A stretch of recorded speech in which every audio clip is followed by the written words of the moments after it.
Razmišljam o ovom putovanju već dugo i napokon je došao trenutak da ga realizujem ove godine. Svi koji me poznaju znaju koliko obožavam novogodišnju euforiju. Kod mene, jelka i stan su okićeni od novembra do februara. U decembru volim da posetim neki božićni market. Šarena svetla, štandovi sa ručno izrađenim stvarima, ringišpili. Miris kuvanog vina i cimeta u vazduhu. Volim da me okružuju. Ove godine sam se odlučila za Kolmar i Strasbourg. Svake godine se setim u decembru da bih mogla da idem ovde kada je sve već preskupo. Ove godine smo u septembru uzeli avio karte. Doduše, za smeštaj smo kasnije gledali kada je on već poskupeo. Dakle, ako planirate da se organizujete, vreme će biti ključno za vas. Ja sam pogledala sve letove iz Beograda za Francusku i Nemačku. Wizz Air svake godine ima letove iz Beograda do nekih od aerodroma koji se nalaze u blizini. Leteli smo iz Beograda za Karlsruhe, koji pripada Baden provinciji u Nemačkoj, a povratni let smo uzeli iz Miluza u Francuskoj. Ova kombinacija nam je odgovarala, jer smo ovako bili bliži Strasburu, koja je nama bila prva destinacija. Posle Strasbura idemo do Kolmara i Miluza. Od aerodroma do Strasbura imate nekoliko opcija. Najjeftiniji je voz, ali nema direktnih linija. Imate još nekih kombinacija poput linijskih taksija ili kombinacije shuttle busa i Flixbusa, ili kombinacije shuttle busa i BlaBlaCara. Mi smo se odlučili za linijski taksi kako bismo uštedeli vreme. U opisu ću vam ostaviti sve linkove koji bi vam mogli pomoći. Ako imate više dana, preporučila bih vam da idete vozom. Imajte na umu da su vozovi tačni. Preporučuje se da karte za voz se uzimaju online jer su skuplje ako se kupuju na železničkoj stanici ili na dan uoči polaska, dakle u zadnjem trenutku. Pravilo je sledeće. U svakom gradu tražite glavnu železničku stanicu. 20 minuta pre polaska na kartama imate broj voza koji trebate da pronađete na monitoru gde izlaze polasci. Tu ćete naći broj platforme na kojoj trebate sići. Na primer, železnička stanica u Strasburu ima preko 30 platformi. Od Strasbura smo uzeli karte za Kolmar, od Kolmara smo uzeli karte do Miluza, od Miluza smo uzeli karte za aerodrom. Od Miluza ka aerodromu smo videli dve stanice koje su u blizini aerodroma. To su St. Louis La Chaussee i St. Louis. Po mapi je izgledalo da nam je lakše stići do aerodroma sa stanice St. Louis La Chaussee oko 20 minuta pešaka. Zaključak je sledeći. Ako nemate puno stvari, slobodno siđite na stanicu St. Louis La Chaussee. Ako imate stvari, idite do stanice St. Louis jer odatle imate shuttle busove do aerodroma. Samo uračunajte vreme za to.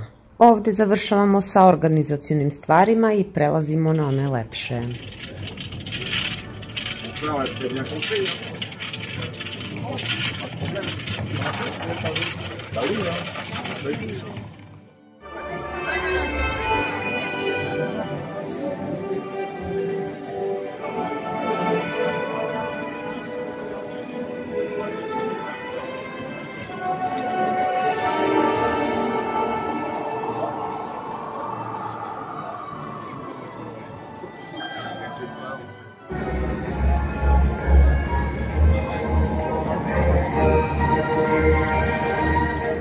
Božićni market u Strasburu je najstariji u Francuskoj i najpoznatiji praznični događaj u zemlji. Preko 300 štandova raspoređeni duž istorijskog centra Strasbura. U sumrak, francuska prestonica Božića sija hiljadama svetala u bajkovitom okruženju. Dok sam šetala ulicama Strasbura, nekako me dosta stvari asociralo na Nemačku. To je nekako i očekivano, jer je ovde granica sa Nemačkom. Na svim štandovima sa hranom možete naći špecle. Špecle su vrsta tradicionalne nemačke testenine i služi se ili sa nekim mesom ili sa povrćem. Preporučujem da probate. Slatko sam se nasmejala kada je neko pokušao da opiše ovaj market i iskoristio izraz Božić na steroidima. Van šu ili kuveno vino pravi se tako što se crveno ili belo vino zagreje sa mešavinom začina poput cimeta, karanfilića i zvezdastog anisa. Ovo toplo aromatično piće je savršeno za otklanjanje zimske hladnoće dok istražujete markete. Tradicija kuvanog vina na božićnim marketima datira vekovima unazad u Evropi, gde se verovalo da ima lekovita svojstva. Kaže se da je ovo toplo začinjeno vino korišćeno kako bi se ljudi očuvali zdravim tokom surovih zimskih meseci. Savetujem vam da posetite istorijsku četvrt Petit France, izvan magične atmosfere koje stvaraju ukrašene kuće, od drvenih greda pronaći ćete božićno selo na trgu Louis Weiss. Šta trebate znati o čuvenoj božićnoj jelki Strasbura, simbolu onoga što se smatra božićnom prestonicom? Minimalna visina jelke je 30 metara. Jelka je teška između 7 i 9 tona. Stabljika ima prečnik do 120 cm. 7 km svetličnih lampica osvetliće jelku. I ovde se završava naša priča o Strasburu. Božićni marketi u Kolmaru su daleko skromniji u poređenju sa Strasburom, ali nemojte da vas to obeshrabri, jer odišu jedinstvenim šarmom.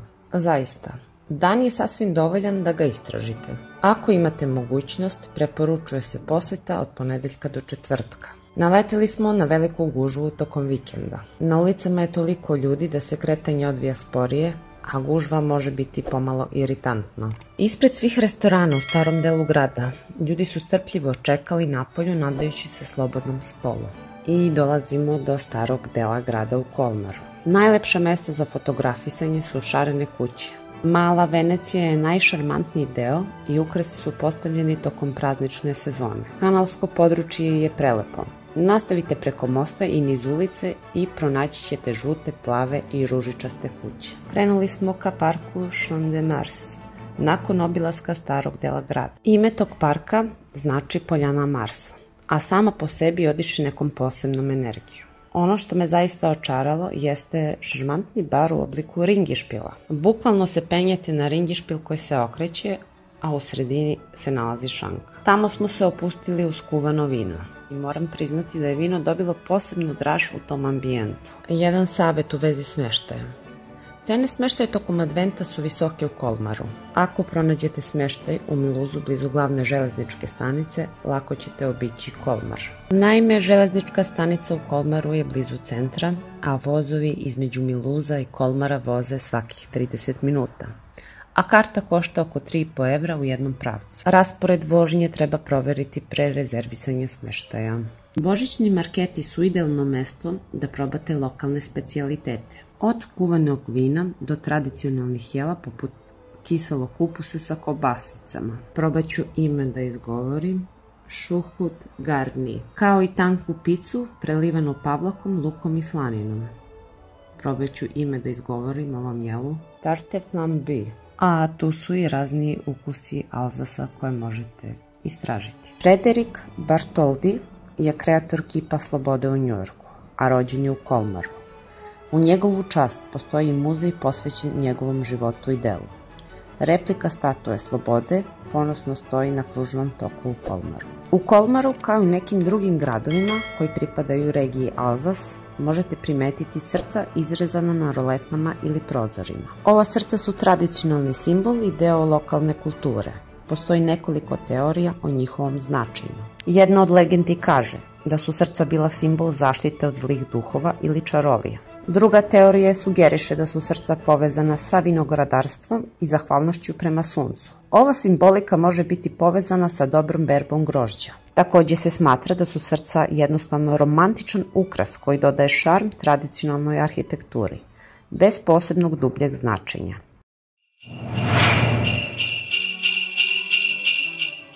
Stigli smo u Mulhouse, našu poslednju destinaciju. Nažalost, nismo imali dovoljno vremena da istražimo ovaj grad.